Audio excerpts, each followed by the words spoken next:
Wednesday, March 6th. Welcome back to the Damon Bruce Show, brought to you by Ike's Sandwiches. It is so good to have you here. Thank you very much for choosing to be back here at 11 on a Wednesday, where we got a little Milwaukee Bucks coming into town to take on the Warriors this evening. That is going to be our lead topic. And then I can tell you we are going to get to a lot of other things here on today's show that I'm sure will interest you.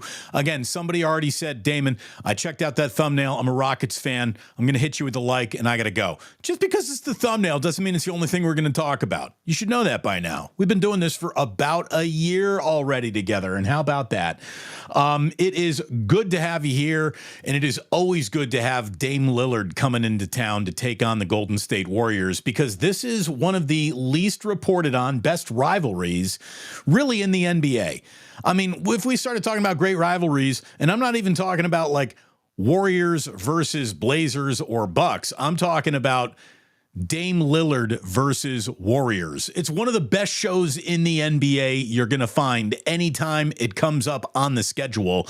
Dame Lillard averages 28.7 points per game in his career, the highest scoring average against any opponent in his career. And he gets up for these games. Obviously, Oakland's owned. He's all about coming to the Bay and putting on a show. I love Warriors versus Dame Lillard. This is worth the price of admission. He loves being back in the Bay. He loves being in front of, as close to the hometown as the NBA is going to allow him to get now that the Warriors play over in San Francisco. Apparently, he doesn't really love Milwaukee. I read a story about how he's a little bored. He goes home, he plays video games, he works on music. Dude, first of all, what were you doing in Portland? Like, don't pretend your evenings were that much different in Portland. It might be a little lonelier, fewer people. But I'm not feeling bad for Dame Lillard. He's in a very good situation. The Milwaukee Bucks right now are enjoying the longest winning streak in the NBA. They've won 6 in a row. This is thanks to the fact the Celtics actually lost just the other night. This is good enough for second behind the Celtics in the Eastern Conference. The Eastern Conference right now feels like a collision course between Milwaukee and Boston in the Eastern Conference Finals. They're 20 games over 500. They've got Giannis dropping better than 30 a night, with Lillard giving you 24 and a half a night. That is a hell of a 1-2 punch. And the Warriors, they got a lot to deal with. Dame on his own. What answer do they have for Giannis? What answer does anyone have for Giannis? Dropping 30 on the league per night? The answer is no one's really got that answer. You can only hope to slow them down. There is no containing them, right? This is where we are with the Warriors. It's pick your poison. Giannis, Lillard. Giannis, Lillard. The two of them are going to put it on you, and then you just hope that, Brooke Lopez doesn't double you to death and just eat up your inside, which he probably will. This feels like pardon me. This feels like a scheduled loss for the Warriors. It really does. Probably ain't going to be pretty. So just be ready. Brace yourselves. Look, there are 22 games left for the Warriors. 22 games left in this season. Basketball with consequences is in every single game they play from now to the end of the year. There are no more punt games. There are no more rest this guy, that guy games. As a matter of fact, you're not going to have to be resting anybody. And the only thing you need to worry about would be like, did Wiggins get a little rusty while he was gone, because he is back and there isn't a single name or note on any injury report? This is as healthy as the Golden State Warriors have been all year. Good. The timing is right there. They got a 22-game stretch here where they got to go, 16-6 at the very least? 16-6. They got 32 wins already in the books. You add 16 more. That gets the Warriors to a 48-34 record. Is that the 6th seed in the West? They're probably going to be in that play-in tournament between 7 and 10. You want to get to the 7 or 8 rather than be the 9 or the 10. So we'll see if the Warriors can do that. If they get all the way to 6, it feels like mission accomplished. And apparently, That's on the table, because one of the things that I've been reading about today about how hard this is going to be on Steve Kerr with all of these players now. How does he deal with 11, 10, 12 men in a rotation?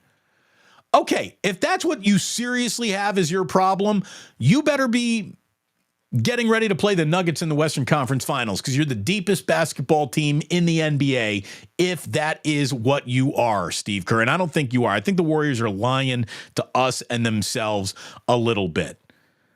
You know, if you're really that talented, if you just don't know who you can't play because there's that much talent in your locker room, it really hasn't gotten the Warriors that much so far this year. So why is it going to be hard to deal with now? Like, coach DNPs seem to be some of the easiest choices Steve Kerr makes throughout the year. Here you go. You got Wiggins, who is now back, with Curry, Draymond, Podziemski, and Kuminga as your starting five. There you go. Off the bench, you got CP3, Clay, Trace Jackson-Davis, Moody, and Looney. And those are your guys. Tough luck, Saric. Like, I'm sorry, Gary Payton II. It's probably only 5 more games until you're hurting out of the lineup anyway. Lester Quinones, we won't get to know you. Pat Spencer, we hardly knew you. You guys are all out. There's no way Kerr is benching Looney. That's his guy. Moody has earned playing time. Trace Jackson-Davis has to play only because he's at the height requirement that they need more minutes out of. And obviously Chris Paul, Klay Thompson, they're coming off the bench. This should not be that big of a problem. Like, I don't want to hear like, oh, Steve doesn't know what to do with all this talent. Like, here's the thing. If Dario Saric isn't hitting threes, there's nothing to see.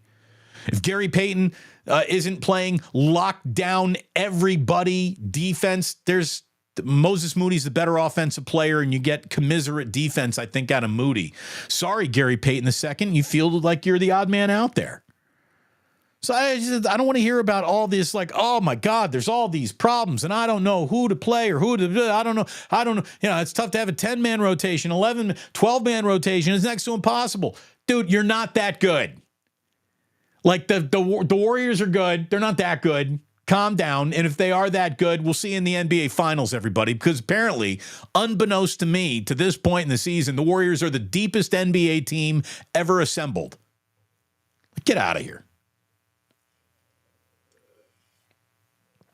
As you all know, with the wake up already in the books today, the sip of the day is officially off the board.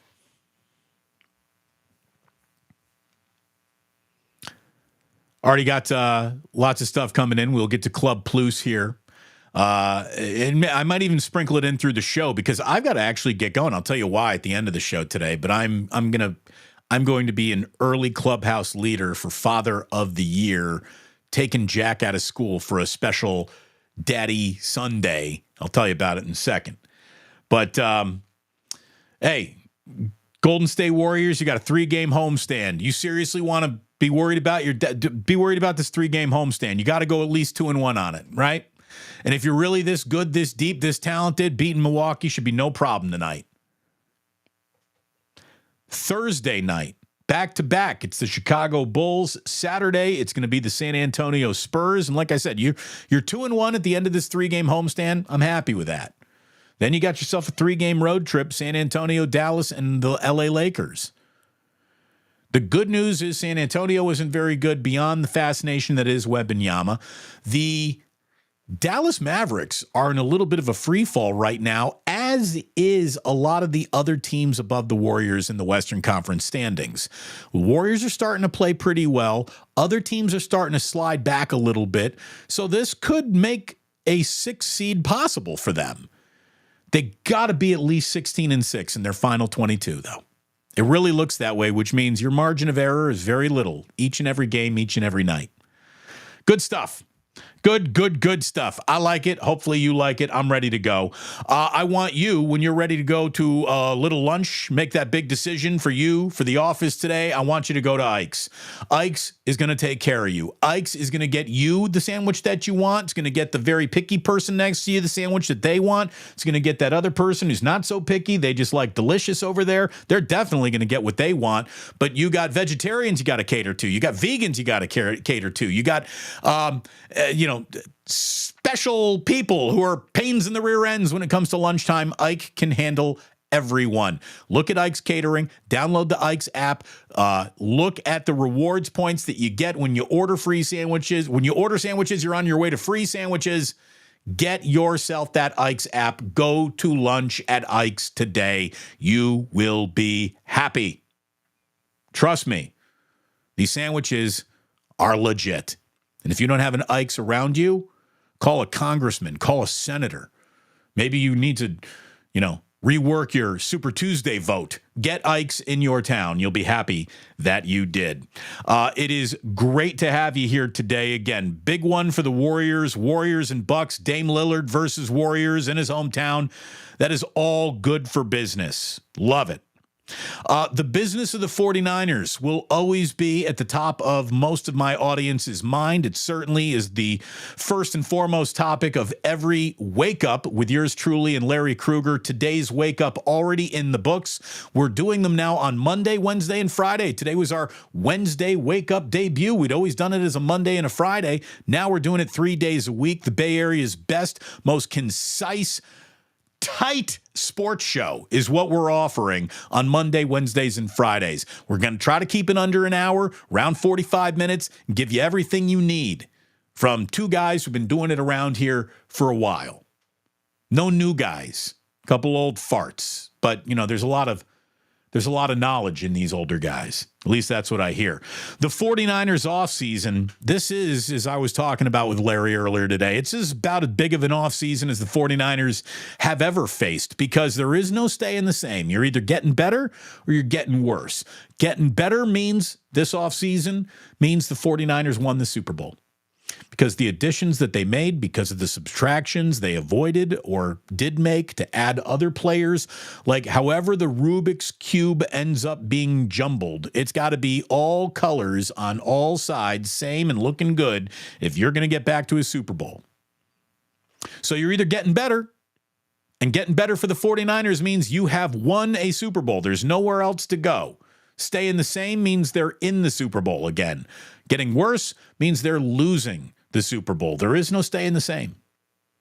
So you're either getting better or you're not even getting back to the Super Bowl. That's this offseason for the 49ers. It is the huge offseason for the 49ers that finally doesn't include a quarterbacking conversation. Thank God. But tough choices are out there, and tough choices need to be made for sure. We know it. There is no staying the same in sports, and there's certainly no staying the same for all your opponents as they operate around you. We're watching the Seahawks make some cap casualty cuts. Goodbye, Jamal Adams. Hardly knew you. It's very important. Free agency begins next week. And then we're going to get into something called the NFL draft, which every single mock draft has Graham Barton, the offensive lineman from Duke, who's versatile, can play guard or tackle. He seems to be attached to the Niners in most mock drafts. They will be picking at 31 unless they make that trade where Brandon Ayuk is somewhere else and now you're in the middle of this first round. Again, I would love to see the 49ers in the middle of the first round and get Brandon Ayuk back on their roster because you finally have what you need in a wide receiver and you're going to walk away now. That would hurt. We've been over that many, many times. Again, free agency is going to be very interesting. Free agency is going to give us Russell Wilson hitting free agency. We're going to have Saquon Barkley hitting free agency. We're going to get a real decision here on Kirk Cousins soon. There's a lot of talk that Atlanta might be interested in trading for Kirk Cousins. And if Atlanta does trade for Kirk Cousins, now all of a sudden, what are the Bears doing with Justin Fields? Because the Bears were linked to a trade with Atlanta. So there are a lot of moving parts. And the parts all start moving next week when NFL free agency begins. Keep your eye here on this channel for the very latest. By the way, maybe the best produced video that we've ever put on this channel is officially up now. It's about Dre Greenlaw. Go ahead and check that out. It's less than 6 minutes long, and I think it could be like a standalone piece on ESPN. The thing got so well produced by my buddy Matt, who I'm working with, to make this channel better, more clickable, more interesting, bring more eyeballs, bring more people into the tent. That's what we're doing here as we approach the beginning of year 2 of the Plus here on YouTube. So thank you very, very much for all the eyeballs, all the support. Everyone who interacts in the chat means an awful lot. What a cool little community we've officially built here. I want to talk a little bit about, I wish I had come up with this on my own. I really do. I wish I had come up with this one on my own, because Larry Krueger nailed it when he said the A's should just change their team nickname, their mascot, to the Renderings. The Oakland Renderings. Because we have yet another A's stadium rendering coming to us from the headache that is Las Vegas. And, you know, I can't speak to everyone's architectural tastes. I know a lot of people saw this rendering and thought, geez, that's really ugly. You're biting off the Sydney Opera House. It's a little goofy. It's not baseball-y. It's way too modern. Looks like a bunch of clamshells are sitting on top of each other. Like, I get the criticism. I'll also say this. If there is going to be any major league team in Las Vegas, that stadium has to officially be left of center. It's got to be very, very different and unique, and you aren't just competing with what else is there to do in town tonight. You're competing with the ultimate what else is going on in town tonight town in Las Vegas. Entertainment options apparently, seemingly, go to infinity when you're in Las Vegas. So you're going to have to give someone a hell of a stage to put on a hell of a show, whether that be a show about baseball or another Cirque du Soleil show. You need incredible venues and then get people to come back to them over and over and over again. Would this be an incredible venue? Well, it's hard to have an incredible venue in Las Vegas without lights, and that wasn't factored into the rendering. I don't know if there are bullpens in that stadium. Look, there's a part of me that think it's kind of cool. It's certainly different. But by the time the A's are done with it, what's it going to look like? How much of the budget, how many corners are they going to cut no matter where the stadium could possibly end up ever being? How they fit that stadium into the Tropicana site, I do not know. How there you'd get in and out, how you would park, how you would go, I do not know. That doesn't seem to be part of this plan at all. Again, it is a horrible plan. Everything the A's do involves a horrible plan or an incomplete plan or a whole bunch of I's that weren't dotted or T's that weren't crossed. And this is who the A's are. They're the renderers. They render one bad idea after another and then chase it with a billionaire who has no political will, capital, or ability or acumen in apparently anything, certainly consensus or team building. And I don't mean baseball team. I'm talking about a team of people to get shit done. And then you have Dave Cavill, who is, you know, your PR point man, your frontward facing public voice, who has turned off any and all replies. Why are the A's even on? I guess I'm bringing up all this to ask a question. Why are the A's even on Twitter? Why are the A's even on social media? They have a team that they'd rather not bother sell to anyone. They have a business model that they intentionally broke to drive away customers, and then they're officially now tweeting ballpark plans to get new people, new fans in their new city excited, and anyone who wants to respond to it can't, because they've turned off replies on Twitter and Instagram and probably everywhere else you can get a reply. What is this? What are you doing? What are you doing? The whole point of social media is to have some interaction around your post. You can only quote tweet your anger at the A's. And again, if you know that all this is going to do is piss people off, why even bother? They're so bad at every element of being good or bad at anything. They're just awful at this.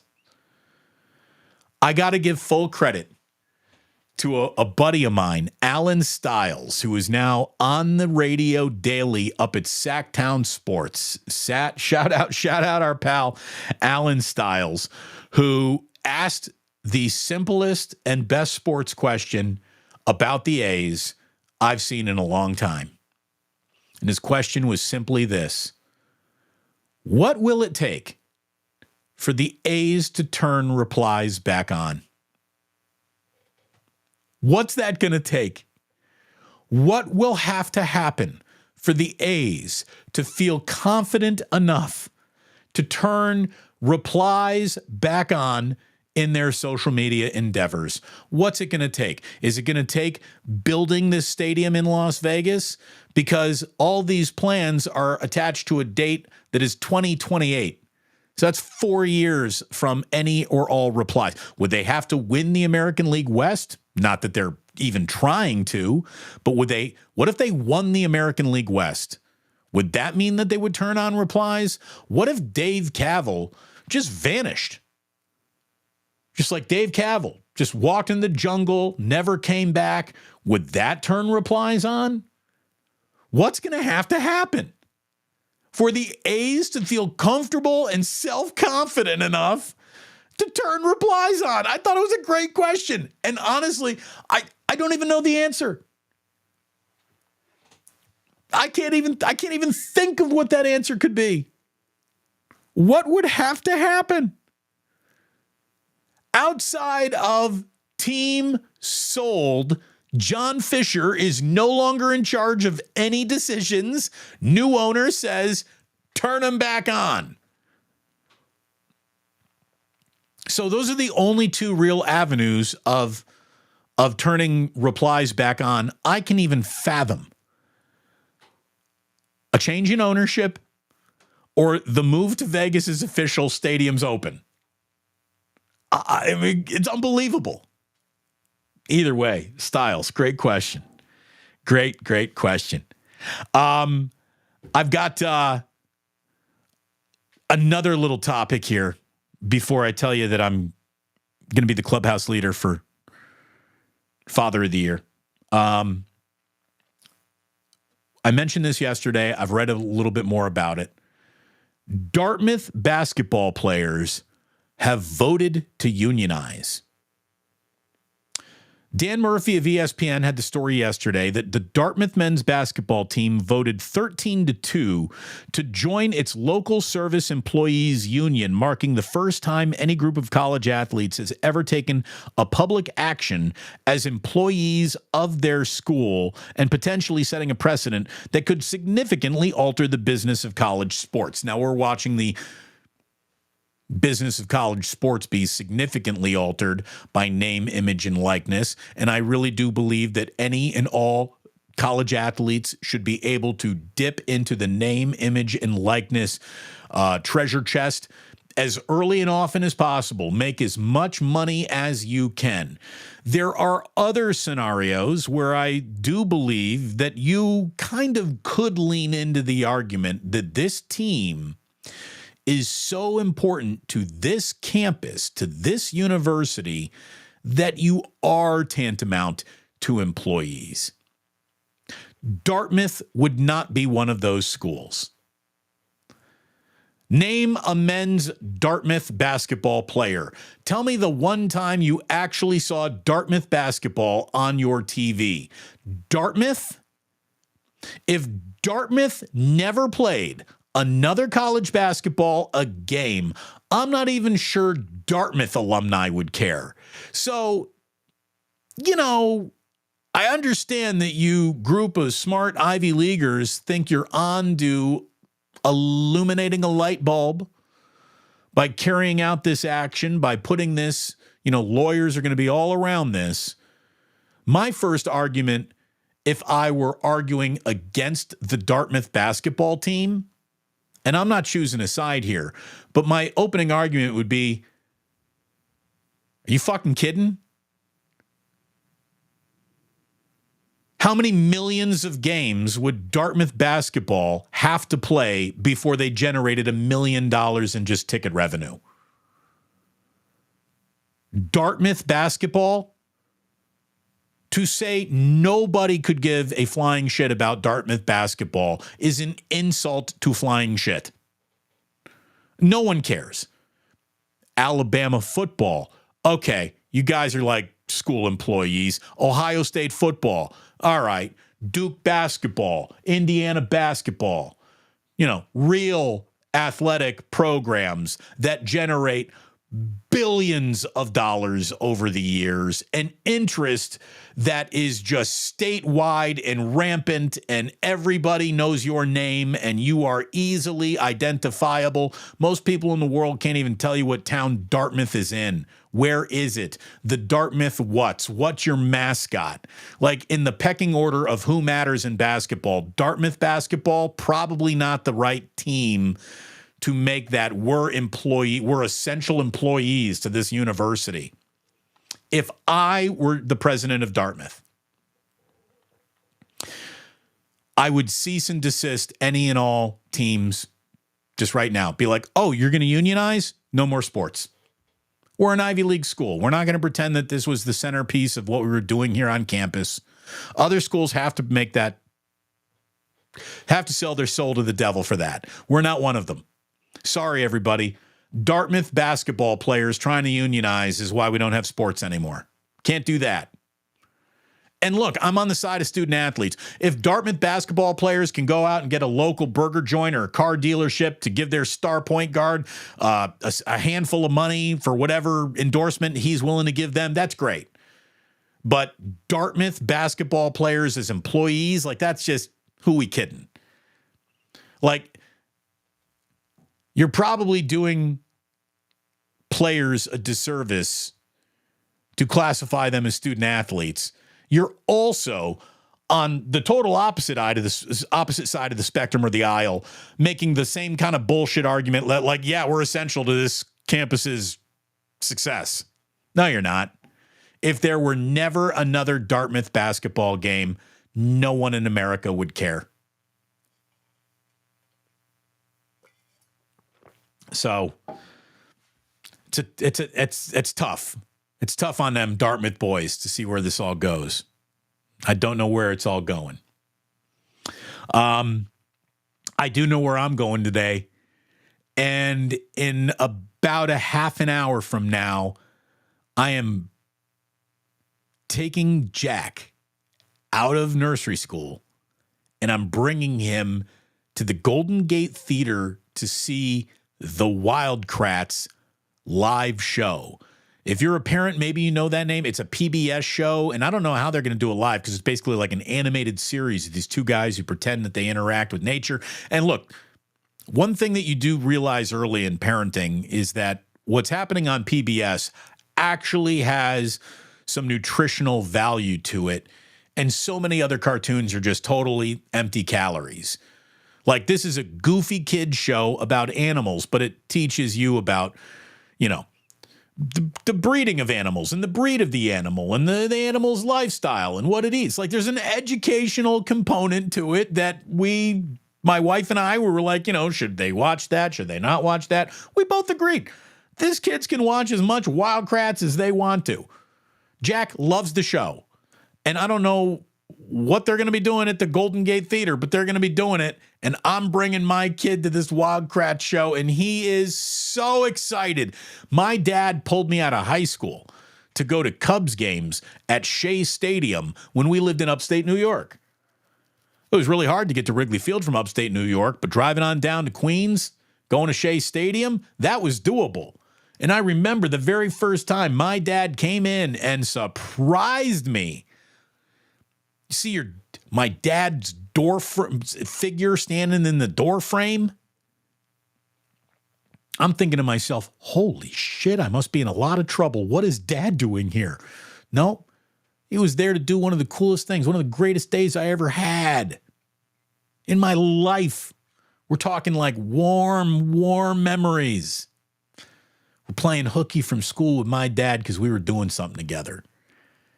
And so when the opportunity came up to do that with Jack, I'm like, yeah, I'm doing that. So that's what I'm doing today. Education, be damned. We're going to the Wildcat show at the Golden Gate Theater. It's going to be a lot of fun. I'm looking forward to it. Again, Dad of the Year, early clubhouse leader over here. All right. I see we got a lot of people, a lot of chit-chatting going on. I've already probably missed a whole bunch of stuff. That's the way it goes. It's the way it usually crumbles. By the way, before we get into Club Plus, let me just say this is for our friend Smiley Dan, who was getting a rave review from Larry. I guess Smiley Dan and Ernie were hanging out with Larry Krueger, eating pizza after Plus Mania wrapped up at the Halfway Club the other night. Fantastic. I love when friends become friends. Love it. Smiley Dan, I don't know how many other people care about this more than you or I do, but today is the anniversary. There are a few sacred dates in fishdom. 3609 is one of them because 15 years ago today, the band came back from their hiatus and 3.0 started today. You go ahead, you listen to 3609. The first few notes of Fluffhead, the Hampton Coliseum goes nuts. It's awesome. Again, this band isn't for everyone. But for those of you who know, I've been spending way too much money on this fucking band since. 15 years ago today, going to a Fish show cost you like $20-$30. Since they've come back, it's a much different financial proposition.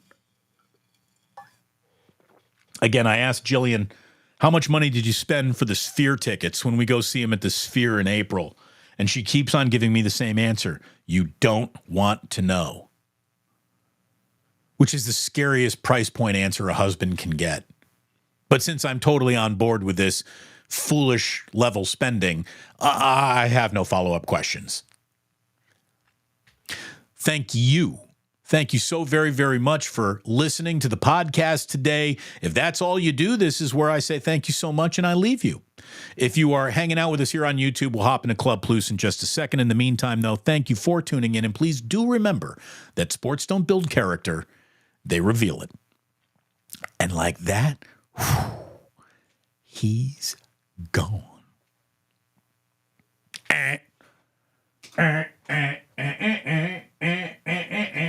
I'm going to remember to plug in the disco ball today. There we go. Now we're ready to party. You ready to party? You ready to party? Oh, look, we're starting with some positivity from Steve. The Warriors will lose all 3 games. Wiggins is playing darn. Look, I'm no Wiggins fan at all. At all. And I'm going to tell you right now, that guy 100% needs to have his ass benched the minute he's not looking right. His energy's not right. Steve Kerr's got to stop kissing Andrew Wiggins' ass. He ain't that good. So, yeah, get Wiggins off. Get Wiggins, bench Wiggins. Bring him off the bench. I'd rather lose games with Moody playing hard than with Wiggins just kind of jogging.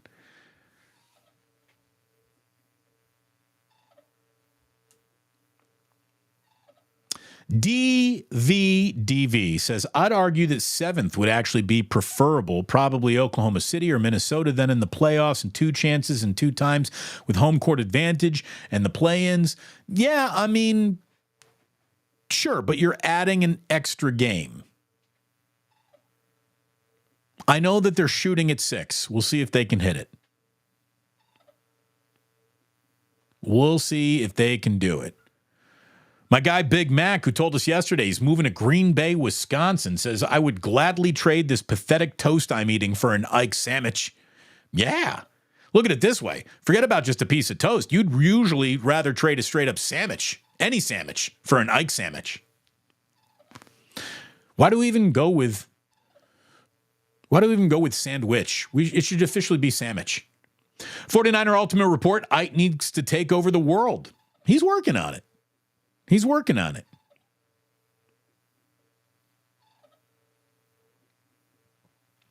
What do we got here? Guy and John broke up, sharing custody. What are you talking about? What? Is there a rift between Haberkoff? I would hope not. I haven't seen anything about that.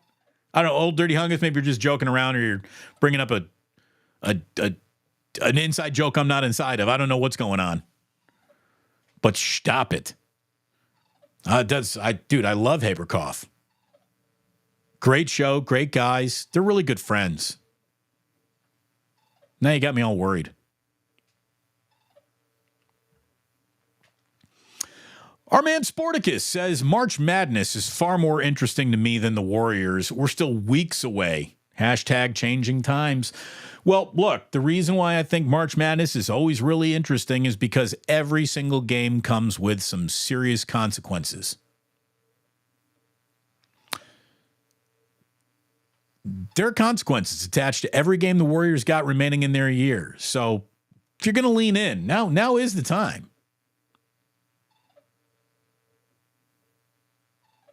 Let's see. What else we got going on over here?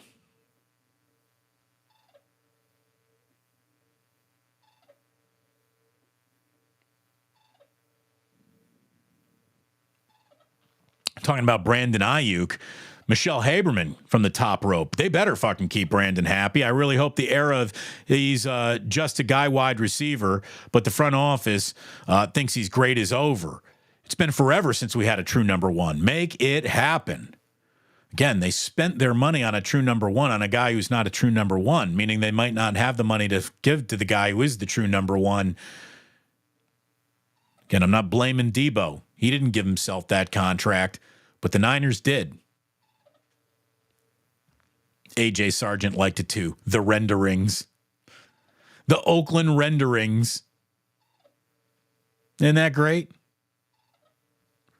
Tim Ryan says the Oakland Armadillos. Like, there's a lot of saying that the outside shell of this stadium rendering popping up from Las Vegas is reminiscent of an armadillo, which I learned yesterday. They're not native to Nevada. So why you'd want it to look like an armadillo because you're in Nevada, I don't know. Look, I don't think it's a bad design. I just think it's beyond the capabilities of a team that has proven itself incapable at every single step, at every location, with every rendering, with every stadium plan or idea that we have heard in the last 25 years. I mean, this is not a small sample size of not being able to get shit done. This is a very large sample size of the A's did not get it done. And why would it be different now? I just don't think, I don't know. I don't believe you. You know, it's what's that you know, the meme from Ron Burgundy was like, I don't believe you. I don't believe the A's. I don't believe the A's ever, not for a minute.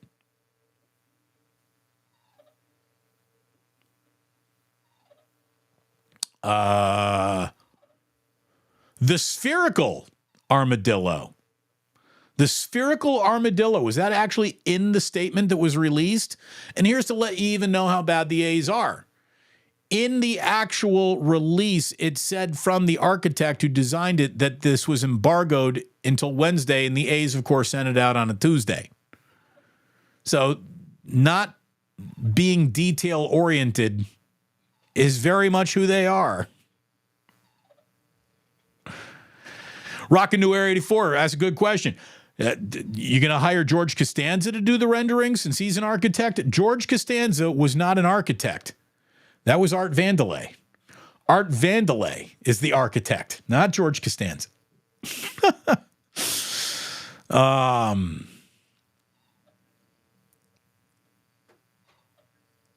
Yeah, no bullpens, no lights. Didn't seem, well, I've never seen a stadium plan where from inside the stadiums I got to see the restrooms. I don't know if they planned on restrooms or not, but there seemed to be a lot of incomplete things in there.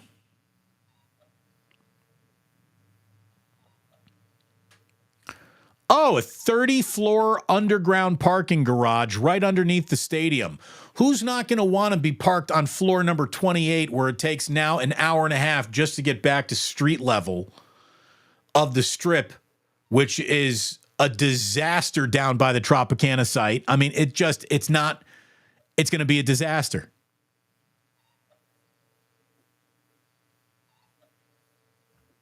We are close here, Bamboo Soldier. 1 year. We're almost on. Look at it this way. I was laid off on March 8th. The cowardly phone call came in on March 8th, and that's the day I got the bullet. So there's an anniversary. Then we have the anniversary of the first video. Then there's the anniversary of the first live show. So we're some big moments coming up in the chapter that is now the Book of Damon over here on YouTube.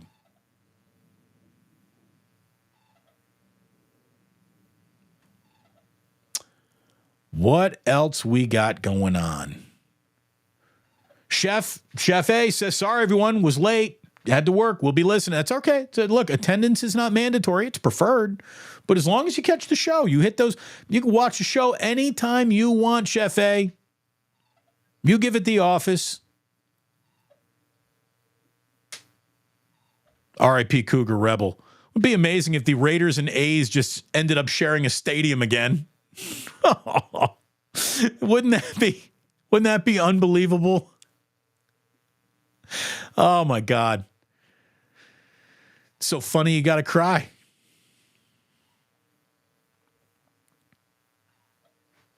And again, the A's know that they're going to get roasted. They're so scared of feedback, the truth. They're a bunch of cowards. You are right.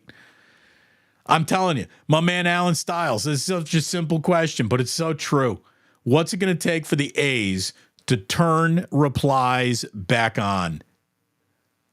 And you're going to build a $1.5 billion stadium. By the way, that stadium is at least $3 billion.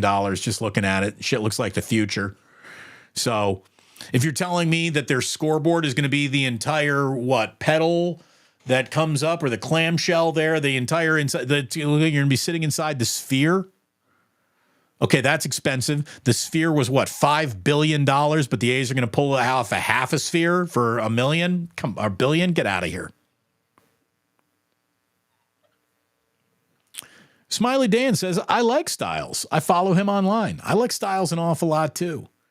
When he didn't win the initial, are you going to be on the radio contest? Shamari Block is the guy who won that year. I remember reaching out to Stiles and just saying, hey man, I know that you can do this. I know that you got talent, so keep at it. And he got shifts, and now he's got a career on the air. I don't know if anyone would really want a career in radio. Caution with one of those. They don't last too long these days. But I'm very happy for Alan, because talented people need platforms, and he's got one now. I like that guy.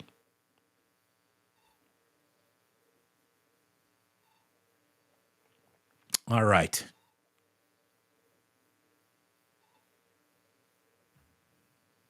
Right? The A's have been through so much as a franchise. It's just wild to see them go out like this. It really is. And, there's always been a little bit of a nomadic element to the franchise. Philadelphia, Kansas City, now Oakland. But Oakland for enough years to where you'd think this would be it. Nope. Or maybe, they're not going anywhere. Or maybe up to Sacramento or Salt Lake City. Or, again, there's just so much uncertainty on a topic where you need a little bit of certainty applied to it.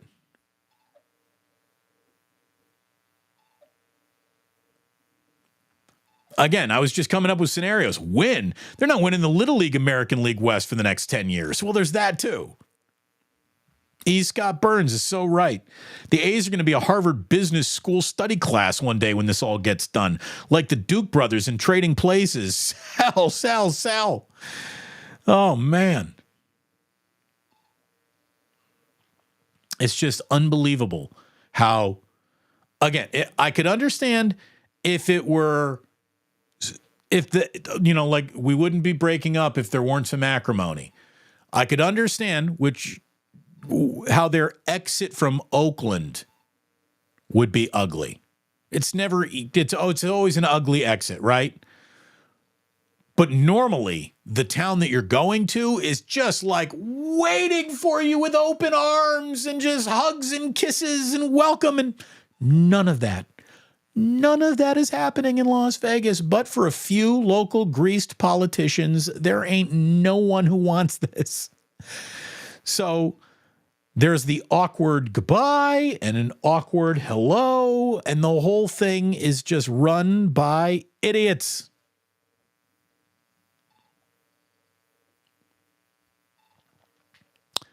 Tiger Tank 06 says, if the NCAA athletes have name, image, and likeness, then they're going to have to take a money management class. Nothing spells disaster more for 20-year-old dudes giving a shit ton of money right away. Oh, yeah. We are going to get a pretty good amount of NIL disaster stories in the next 4 or 5 years. Kids who are given too much too soon.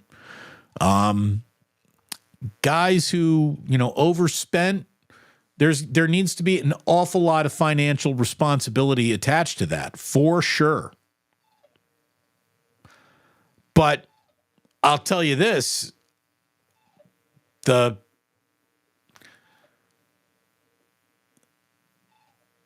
way that the NCAA wanted to do it, the way that it was done was just the wrong way to go about it all, too.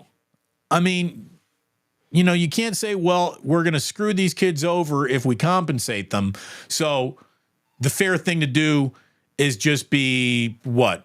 Just old-fashioned room and board and books, and that's all you get, and the education. I mean, there are some schools that literally are having teams that are, technically attached to the university, but really one has nothing to do with the other anymore. It's just a revenue generator, and those should be the team employees, the school employees, not the boys at Dartmouth. I assume the boys at Dartmouth are there for an education. I assume the starting center at the starting defensive end at Ohio State is there for a bigger dream than academics.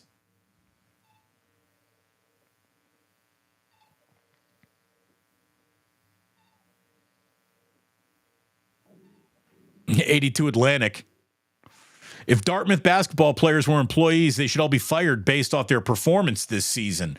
'82 Atlantic. Now, what is Dartmouth having a good year, bad year? I have no idea either way.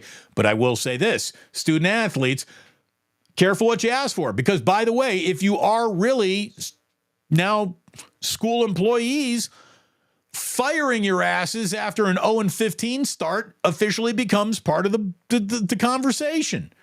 Well, you can't fire me. I'm a student here. No, you're not. You're fired. You're expelled. You're gone. We want rid of you. Again, you don't keep disgruntled former employees around. So, again, there's got to be an idea better than that, right? There's got to be something better than that.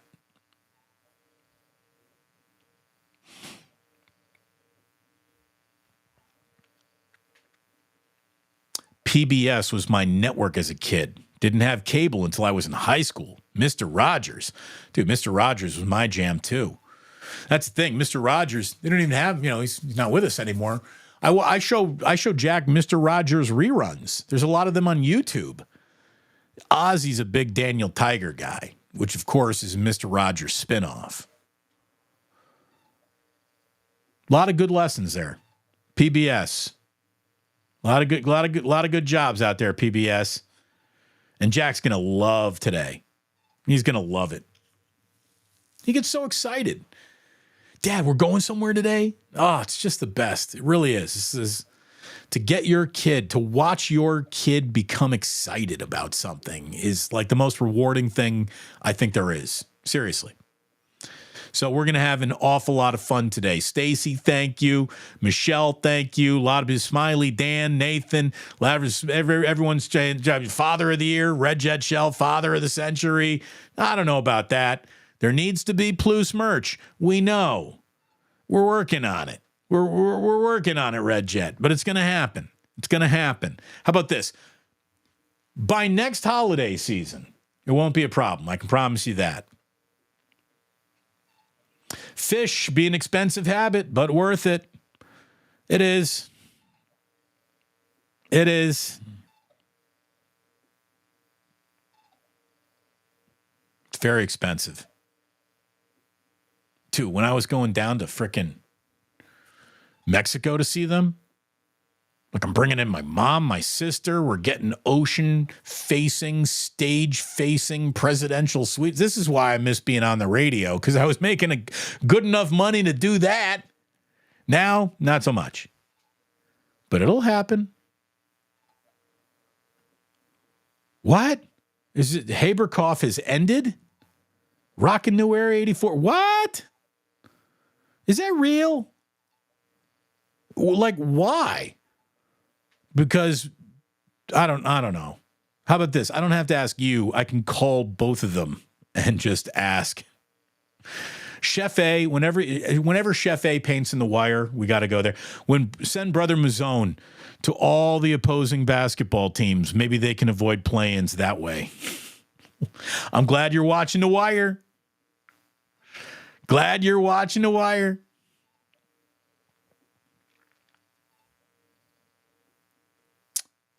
So, kids, we're at the end of the road. Oh, wait a minute. What do you know? Postman in Capitola. Oy, oy, oy! George Costanza was one hell of a marine biologist. The sea was angry that day, my friends. And there it is. The sea was angry that day, my friends. I looked into the blowhole. I reached in. I pulled out. Does that say Titleist on it? One of the funniest endings in the history of sitcoms. That's one of the most brilliant endings. It's one of that might be maybe the best Seinfeld episode. The contest is obviously a huge one, but the marine biologist one is just incredible. Oh, by the way, the Big Green, Dartmouth, the Machine, 7-21 after a win over Harvard yesterday. You're fired. Step into the office. Why? You're fired.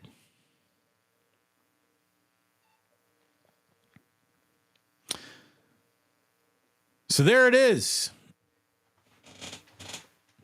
That's a good show today.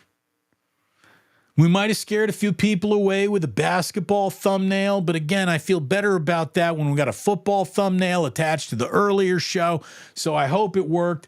Got a good audience, a lot of people in the room here today, and I thank you very much for slipping on in. And now, it breaks my heart to let you know, because you're all such wonderful, great people, that you don't have to go home. You just can't stay here.